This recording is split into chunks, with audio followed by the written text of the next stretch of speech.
Good morning, everyone. Good morning to the third day of the symposium. Please have a seat. It is a pleasure for me to chair this morning session, to moderate this morning session, and it's a pleasure for me to introduce to you Mrs. Rumina Velshi. She has had a long association with CSNC, which is the Canadian Nuclear Safety Commission. She has been a commission member since 2011, and since 2018 she is the president and CEO of CNSC. She has a lot of expertise in the energy industry. She worked in various capacities at Ontario Hydro and Ontario Power Generation. She served as a board member of the Ontario Energy Board, and in February 2020 she was appointed chairperson of the Commission on Safety Standards, CSS, of the International Atomic Energy Agency for a 4-year term. In addition, she is very actively promoting careers in science, technology, engineering, and mathematics, and in particular, careers for young women. And she supports them, their careers at CNSC and elsewhere. She was one of the founding members of Canada's Women in Science and Engineering, and she is currently serving on the board of directors of the Canadian Institute for Women in Engineering and Science. It is my real pleasure, Rumina, to welcome you. We are looking forward to hearing your talk. Your presentation will be on unstated and stated assumptions, values, ethics, and the system of radiological protection. The floor is yours, please. Thank you very much.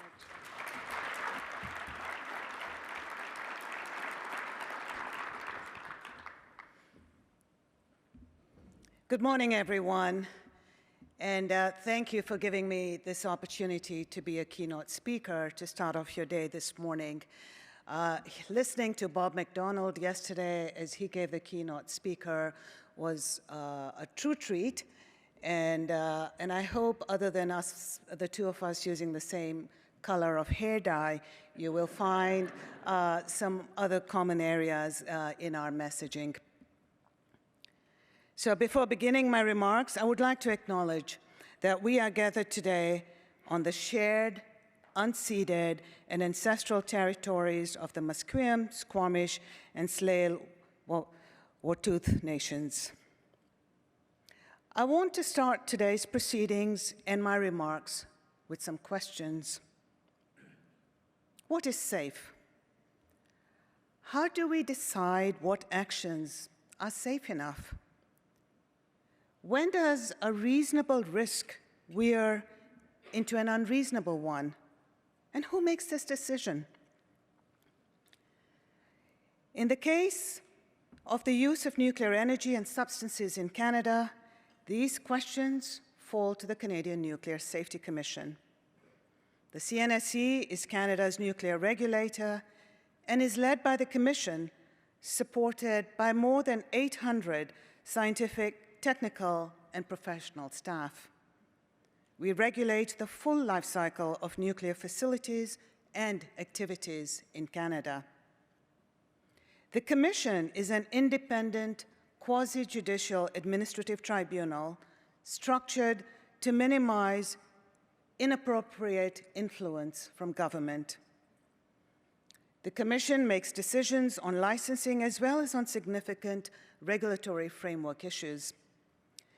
This includes performing a challenge function to licensees, proponents, and our own staff in order to ensure the protection of people and the environment from the potential harms of nuclear materials and substances. Our job as a commission is to prevent unreasonable risks to people, to the environment, and to Canada's national security. Risk management is our business. I want to speak to you today about how our unstated assumptions, our values and ethics, our personal risk tolerances, and our subject matter expertise influence the decisions we make and the actions we take. More and more, those in expert roles are being called on to share the rationale for their thinking and their recommendations. Public trust in expertise is under assault. It's vital that we all make concerted efforts to meet what the moment demands. I will offer my thoughts on how international organizations like the ICRP and regulators like the CNSC can be more transparent with their thinking and can work to build trust in their recommendations, decisions, and actions. I will also speak to my views on key focuses for the revision to the ICRP's system of radiological protection and the opportunity it offers to combine it with local considerations, such as the integration of Indigenous knowledge to bring the best recommendations to life in supervision and regulation. More and more, we must be mindful that taking a more holistic approach in decision-making above and beyond science alone is what is expected in meeting the needs of those we serve. So, let me begin by returning to my original question. What is safe? Safe is a relative term. It is subjective and depends on our individual perspective of risk, meaning that people will often have different estimates of what is safe when confronted with the same risk. There is no such thing as absolute safety. Consider a vehicle traveling at a speed of 100 kilometers per hour. On a back road, that is excessive. But on a highway, that's normal. In fact, it may be more dangerous to travel at a lower speed in that environment. Vaccines are not to be administered without stringent testing, and as with any medical intervention, carry risks. But weighed against the specter of COVID-19, the vaccines are safe. I'll return to COVID-19 later in my talk, but again, the central point is that absolute safety never exists. Safe is a relative term. Our own enabling legislation, the Nuclear Safety and Control Act, does not define safe. So how do we judge what we deem to be safe? We make a risk assessment. We weigh outcomes against one another based on the best available information and the context in which we operate. The traditional formula for risk is impact times probability equals risk. Risk is the product of the likelihood of an event occurring multiplied by the consequences posed by that event. I don't need to tell you folks that. But after we do the calculation, how do we decide what is a reasonable versus an unreasonable risk? This is where values and ethics enter the discussion. The calculus of risk appetite, the amount of risk we are willing to bear, is ultimately a product of our values, our ethics, and our personal circumstances. The CNSC mandate is to prevent unreasonable risk. Implicit in that mandate is that Commission members weigh competing information and views filtered through their values and ethics. And this is critical. We are not automatons crunching numbers and setting simple thresholds. Each Commission member brings to the table a unique experience and perspective. And we have wrestled with these issues over time. In regulatory decision-making, science is but one aspect of several to consider. One example that comes to mind is from 2011. Bruce Power, a licensee which operates one of the largest nuclear generating stations in the world, sought permission from the CNSC to transport 16 decontaminated steam generators to Sweden for recycling. The Commission would not have even had to render a decision if the steam generators fit in approved transport packaging, but being the size of a school bus, they required a special arrangement. Each steam generator weighs 100 tons. But the radioactive substances measured less than 4 grams by weight and carried less radioactivity than an historic nuclear-powered pacemaker. All doses, whether it be to members of the public driving or walking by the steam generators while in transit, the driver of the vehicle, or the ship crew members for the duration of the trip from Canada to Sweden, were estimated to be well below regulatory limits, and in the case of the public, negligible. All openings within the steam generators were welded shut, such that the vessel served as its own containment and shielding. The technical case was entirely sound. The Commission decided that the transit could be made safely. But this was not before a Commission hearing that included 77 interveners with a variety of interests, many of whom fundamentally believed that the transit was unsafe, that the process for approval was out of order, and that approving this one shipment might lead to many more.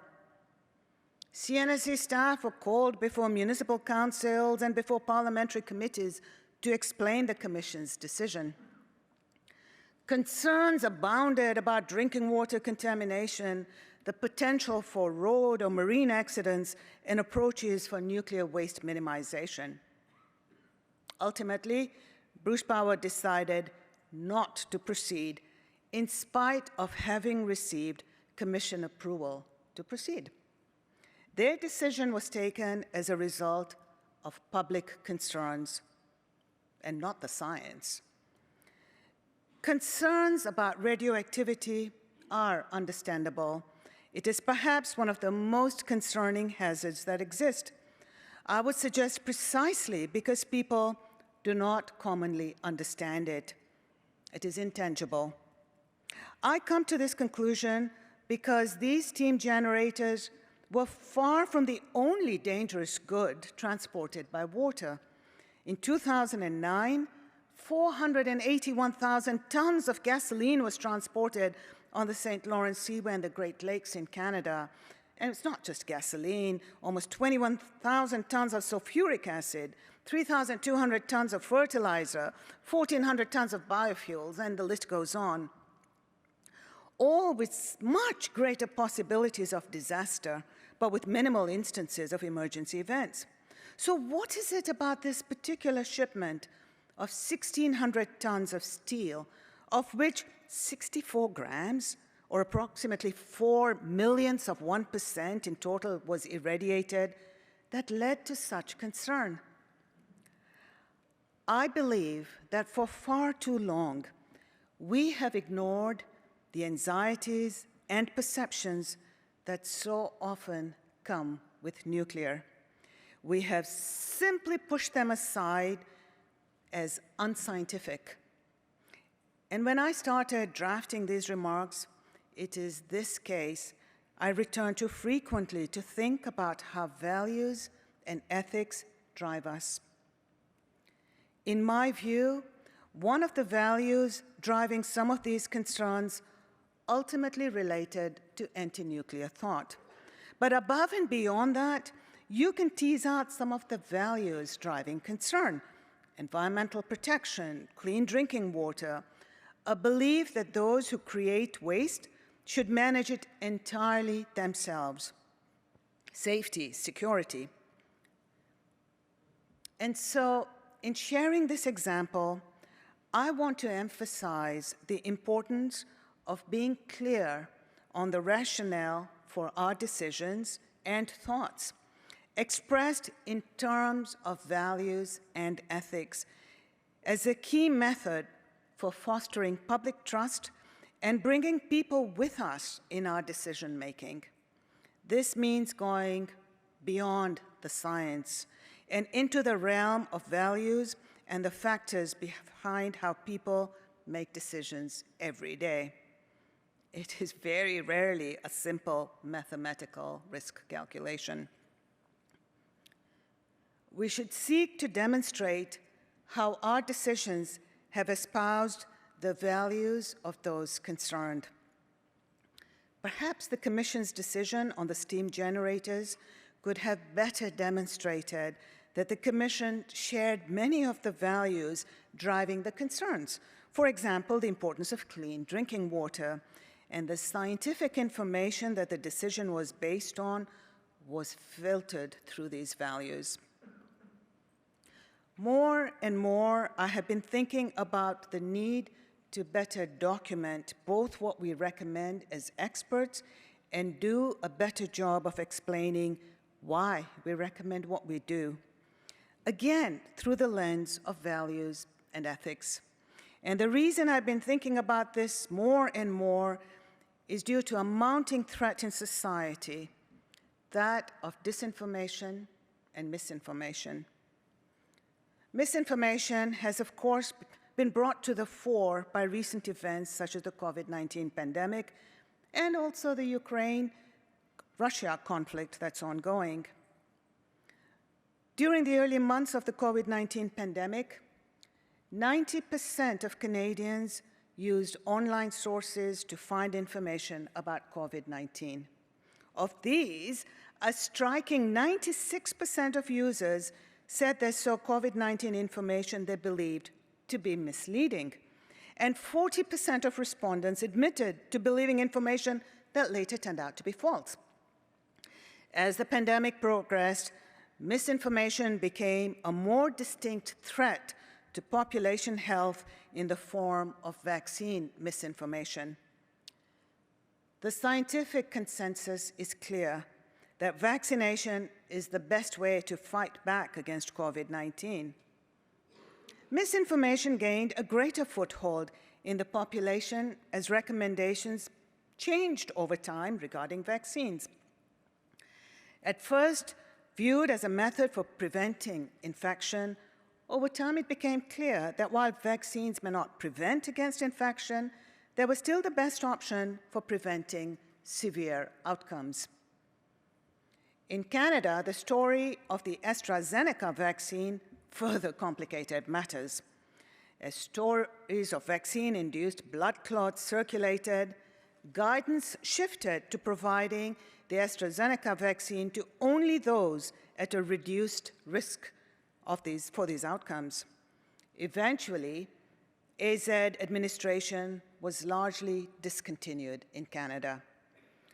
Unfortunately, some took this as evidence that the vaccines were inadequately tested and vaccine hesitancy grew, spurred on by disinformation and misinformation.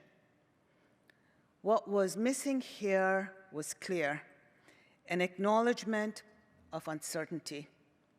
Scientists were working at warp speed to develop treatments and vaccines. Real-world evidence was informing public policy and public health interventions in real time, and it paid dividends.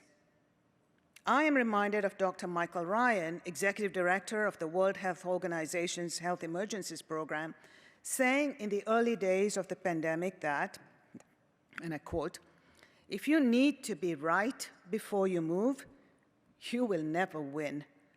Speed trumps perfection," unquote. This is what I mean when I say that we must be clear on the values driving recommendations and decisions. In the situation we were facing with COVID, an urgent response was the priority. Implicit in expressing our values is also being open and honest about uncertainty. A key focus of the CNSC in the past few years has been examining how to build and maintain trust in a frazzled information environment, what some have termed an infodemic. What we have come back to is the importance of being clear where we are making a value judgment. It means being clear that we understand that reasonable and unreasonable risks are value judgments based on expert opinion, yes, but also our varied experiences and our sensitivity to the context. At the CNSC, we are refocusing our attention on long-term engagement with key stakeholders and expanding our outreach in communities impacted by the decision the Commission makes. And building trust by sharing what has informed our decisions is at the core of that work. Sharing the basis of our decisions and communicating the science that has informed it allows people to understand the underlying thinking. It teaches them about the considerations we make. It equips them to think twice when they potentially encounter disinformation and misinformation. And it sets the bar higher for those who would spread disinformation and misinformation to outline what has informed the information they're providing. This is a key aspect of how we can better equip the population and fight misinformation and disinformation. And I'm speaking today to issue the same challenge to all of you. Explain your thinking. Share your uncertainties. I am deeply encouraged by the ICRP's commitment to encouraging elaboration and documentation of how recommendations have been informed by ethical and value judgments. This is precisely the direction we need to go in. Tell people how you've come to your decision, recommendation, or action. Bring them along with you. Disinformation and misinformation are challenges we must all confront as scientists, as regulators, and as practitioners. We cannot afford to ignore it. Where we stay silent, others will fill the void. In thinking about how to address disinformation and misinformation, particularly through sharing our thinking, I believe that some of our work involves some introspection. Inherent to sharing our thinking, our assumptions, and our values is ensuring that we make the right call. It acts as a check on our instincts, typically to follow past practice. And so, in preparing these remarks, I began to think about the three fundamental principles of the system of radiological protection: justification, optimization, and dose limitation. I want to speak now about optimization, where I think we need to question our past assumptions. As you know, the process for optimization of protection expects that the likelihood of incurring exposures, the number of people exposed, and the magnitude of their individual doses should be kept as low as reasonably achievable, taking into account economic and societal factors. Part of questioning our past assumptions involves asking uncomfortable questions, like, does ALARA continue to be the right guidepost? I am encouraged by the inclusion of this question in the publication launching the review of the system of radiological protection. The right answer is likely not a wholesale abandoning of this principle, but rather embracing nuance. It is important that we consider a wide variety of factors when determining whether an activity is optimized, particularly in healthcare settings, but also more generally. From the regulator's perspective, I acknowledge that we haven't always done an ideal job in applying a graded approach. Part of this difficulty lies in what ALARA seems to demand, a dose as low as reasonably achievable. Implicit in this is an understanding that the acceptable dose is contingent on the purpose and effect. But this is tough to tease out. The revision to the system of radiological protection could well benefit from clearer guidance on what we mean when we say reasonably achievable. Regulators need to do some harder thinking as well on the scope of factors when considering the reasonableness of a dose. I'm encouraged by the work plan of Task Group 114, which will include reviewing the approaches used in other fields of toxicology. I propose to you that other relevant fields could include the regulation of pesticides, a field where similar considerations of the appropriate dose matter a great deal, as well as pharmaceuticals regulation. I also think that this is an appropriate time to consider if being so stringent in our regulatory approaches has contributed to fears of radiation. While uncertainty of risk remains with regards to stochastic effects from radiation exposure, we have learned a great deal over time and continue to do so. As scientists, practitioners, and policymakers, we need to be sensitive to the authority of our statements. The revision to the system of radiological protection is an ideal time to consider whether our stern approach has fostered the fear we see embodied in recent documentaries like Meltdown, 3 Mile Island. 3 Mile Island is an excellent example of minimal risk plus poor communication resulting in significant safety concerns and fears in the general public. This fear of radiation and its supposed far-reaching effects should prompt some introspection on our approach and the way we speak of radiation. As we move forward, it is also important for the ICRP and member state regulators to consider the role of traditional or indigenous knowledge in decision-making. Recommendations from organizations like the ICRP, for example, are of course based on science. But in tandem with the assumptions underpinning the science, incorporating traditional knowledge is necessary for regulatory decision makers to help build trust and ensure safety that is sensitive to the needs of diverse populations. For the CNSC, building relationships and trust with Indigenous peoples is a priority as Canada continues on a path of reconciliation. The CNSC has published an Indigenous Knowledge Policy Framework which outlines how Indigenous knowledge should be considered in our evaluations of information and decision-making processes. And we're signing terms of reference for long-term engagement with Indigenous nations and communities with whom we are seeking to build long-term relationships.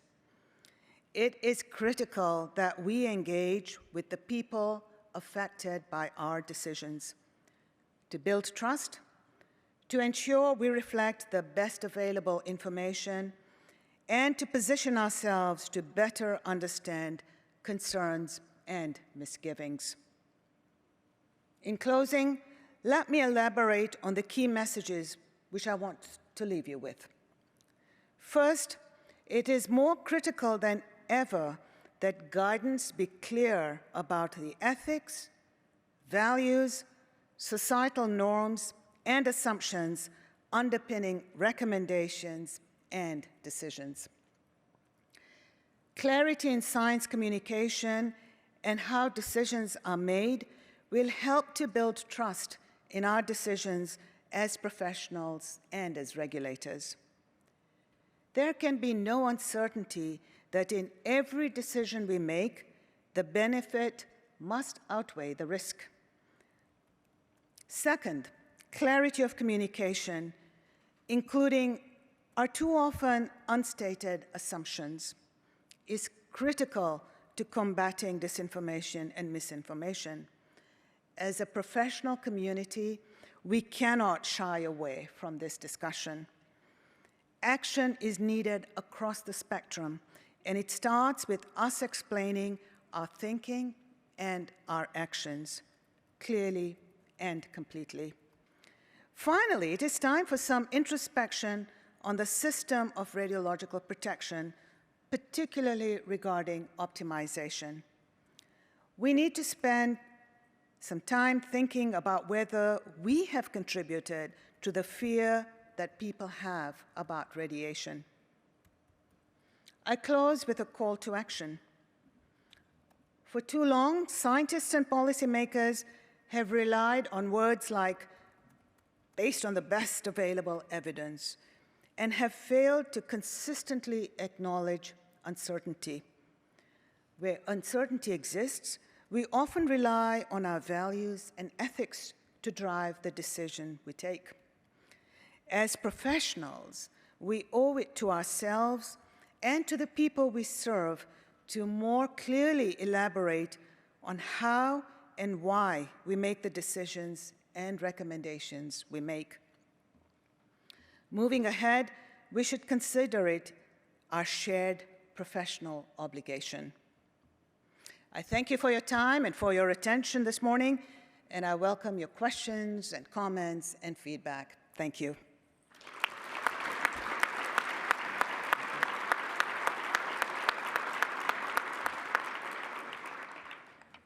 Thank you very much for this excellent presentation.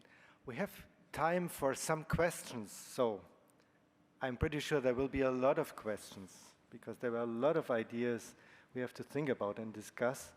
So please, the floor is open for you. Okay. Andrzej. Yeah, Andrzej Wojcik, Stockholm University and member of the main commission. Thank you very much, Rumina. You said that, you said that, or you alluded to our system of radiological protection as the cause of fear or contributing to fear of radiation. But don't you think the fear of radiation that we see in the general population is, let's say, part of a general trend that we experience, the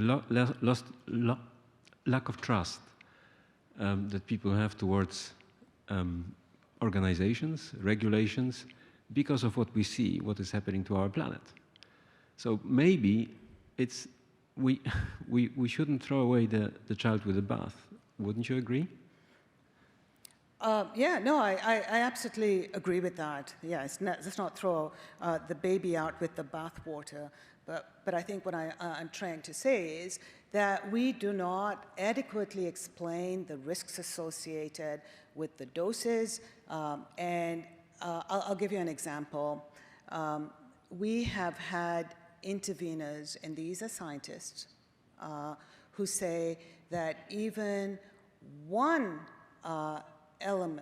particle of tritium in your body can cause irreparable damage, and actually recommend that women who are planning on being pregnant or are pregnant should leave the territory around a nuclear facility. And to members of the public, when they say, well, a scientist is saying any tritium uptake, any is hazardous to me, and us not having a counter-argument that is compelling, that is understandable, that is in plain language, is extremely troubling, and we see this firsthand. So it is partly, when we talk about ALERA and as low as reasonably achievable, kind of implies that anything but zero has a risk that should be eliminated. And so mine is more around, let's think of how we're setting up our framework, the implications to practitioners and to the public who then have to deal with different perspectives on that.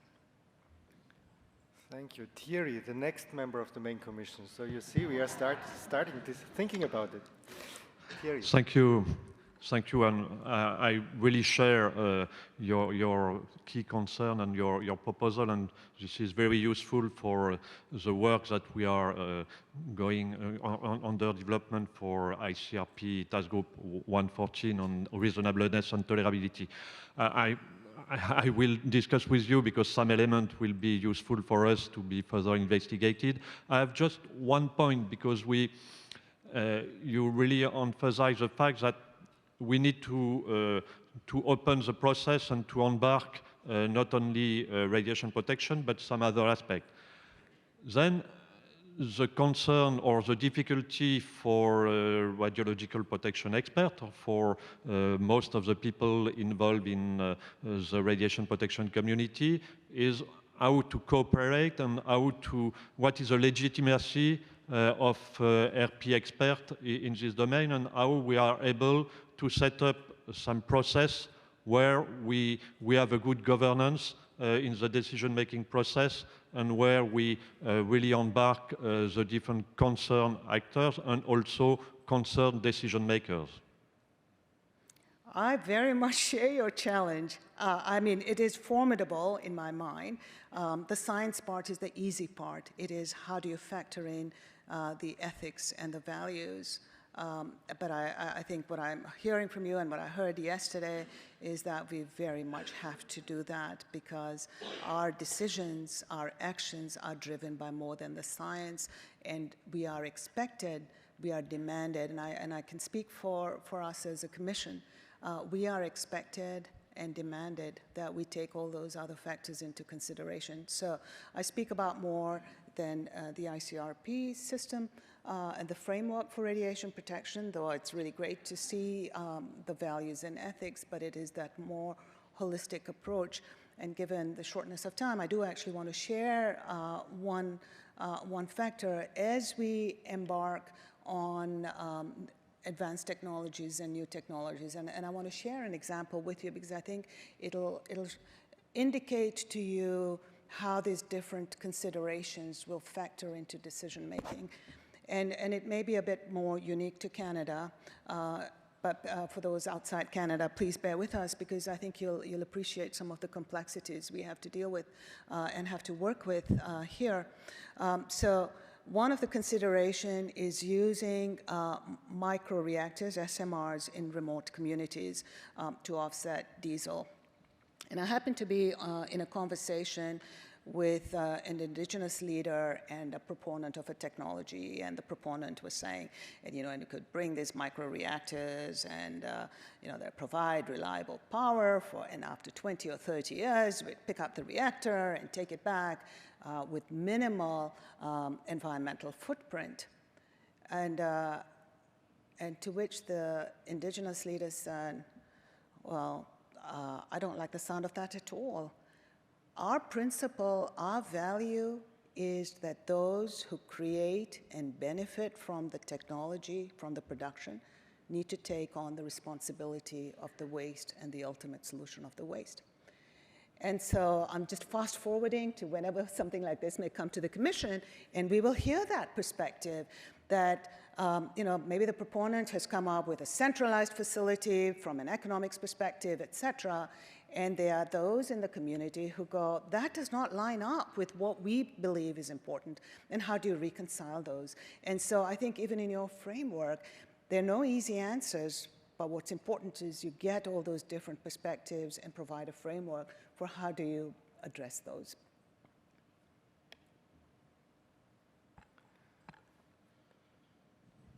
Okay. I can't see you. Kimberly? Okay. I think he was next. Okay, so Thanks very much. so please. Good day, Sterling Munn, President Boilermakers Local 128. We cover the province of Ontario. Just speaking, I appreciate your words this morning on radiation protection. I would say one thing I heard several times was communication. And anybody I deal with on a regular basis, that's a big component of what we do, is communicate. If I can, as someone who's worked within nuclear power plants and represents members that do as well, radiation protection is near and dear to our hearts. ALERA, the concept of as low as reasonably achievable, as well as the protections that are in place to ensure our health and safety are paramount. If I can compare briefly working at heights and fall protection to those protections in place, oh, you bet, sorry, on the nuclear side of things, that we have different protections in place for fall arrest, working at heights. Is there a fear of falling? Absolutely. But we know from past that if we're not protected in certain situations from heights, a fall will occur, injuries and further. I would say we need those protections in place, whether it be ALERA, those protections within radiological areas to ensure that the falls don't happen, to ensure that health and safety are looked after, because once the fall begins, it's too late. So just picking up from, as I mentioned, you brought up several times communication. That's the key to this. If there's tweaks that have to be made, health and safety has to remain paramount, and that's where I'm coming from. So, John, what you're saying is absolutely music to my ears as a safety regulator, of course. And as we talk about communication, as we have seen, those who are most familiar with what the risks are, like folks who work at nuclear facilities or even those who work around nuclear facilities, are the ones most comfortable with it because they understand what the risks are and the incredible controls that are in place to protect the environment and the public. But it was what Bob McDonald was mentioning yesterday around public education. And you know, the statement he made, we hear quite often that the nuclear sector collectively must do a better job at that. And as I was sharing with some folks this morning, he yesterday covered so much ground of highly technical stuff. He made it look so easy, but how well he conveyed that in plain language, in accessible language, that all of us could get excited about and curious about and on board with. And it was more around how do we as a nuclear sector collectively, our job at the CNSC, one of our big parts of our mandate, is to disseminate objective scientific information. How do we do that effectively, like the way Bob did yesterday? Is something, again, I would challenge all of you, those of you who work at nuclear facilities are the best ambassadors of the risks and how you weigh the risks and the benefits. So, yeah, thank you for sharing that perspective. So we have still 3 questions left. Who is next? Okay, Kimberly, please. First, thank you, Dr. Velshi, for being here and sharing with us. And I think, you know, the real thing we need to do is provide hope with our message, like he did yesterday and you are doing today. One thing I think is so important, I'm Kimberly Applegate and I'm a pediatric radiologist, so there are always fearful parents that we communicate with. And one of the things that I think is important to share is that we provide benefit and risk. We never talk about risk by itself. And so that's one of the messages that I think is so important when we are talking about radiation. We provide alternatives too.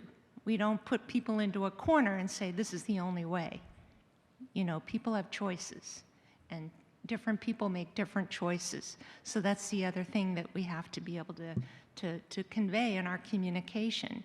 And we provided simple messages with Image Gently for many years, and we continue to do that, to provide language and alternatives. But one of the things I think we haven't done as a community in medicine is we provide radiation to our patients, but it is the only intervention in the medical record that doesn't go into the medical record. And I think that by having a pass, by not doing that, by the regulators saying we don't have to do that, I think that we've provided more fear because we're fearful that we're going to scare patients. it's not been good. It's been a disservice to the public. And so I think we have to get over it and stop being patronizing and help educate the public and the world. So that's my comment to you, and see what you think. Yeah, no, I'm fully on board with you. You've given some food for thought for those who prescribe what the requirements are and what should go in a medical record, but more importantly, how to help people make informed decisions by providing them the risks and the benefits. I couldn't agree more on that. Yep. Thank you. So, time for a couple? We still have 2 questions, but please keep them very short because the session is already over. Yeah, thank you. I'll be brief. Rumina, thank you very much for your message this morning. It was pretty insightful. I'm looking for your perspective on the following. We are at an inflection point with respect to the challenges that climate change is presenting. Is this not the opportune time to revisit the risks and essentially demystifying radiation, put it into simple terms, because humanity is looking for solutions. And if we look for the correct timing, I think we have capacity here to really make a difference and look at the nuclear option and management of radiation in a more constructive way. So Mary, I couldn't agree more with you on that front as well. I mean, I don't know when is a good time, but this time seems absolutely a great time to, and look at the brains that are here today who can actually you can put your heads together and see how can we approach this in a totally different way, and I think you're providing an option. So I fully support that too. Thank you. Thank you. Last question, please. Thank you, Dr. Velshi. In your talk, you mentioned the idea of a graded approach. Can you just expound on that? And I think that may be going to what my friend was saying over there about the graded approach as a communication strategy. That may be the answer. Right, and so I'll give a quick answer, and then we can always talk outside the room. So we use a graded approach in our regulatory decision making, right? Depending on the risk, your controls, your actions are commensurate with the risk. And what we're saying around radiation exposures and dose is we don't always do that, because fundamental in all our mind, I used to be a health physicist in a previous life, is what you're really striving for is as low as you can, as reasonable, and however you define reasonable. So the graded approach is the way to go. You know, see what the risks are and make sure our actions are commensurate with that. But more importantly, talk about it, be transparent about it, and explain it. Okay. Yeah, thank you. Thank you. So once again, Rumina, thank you very much for your excellent presentation. Thank you.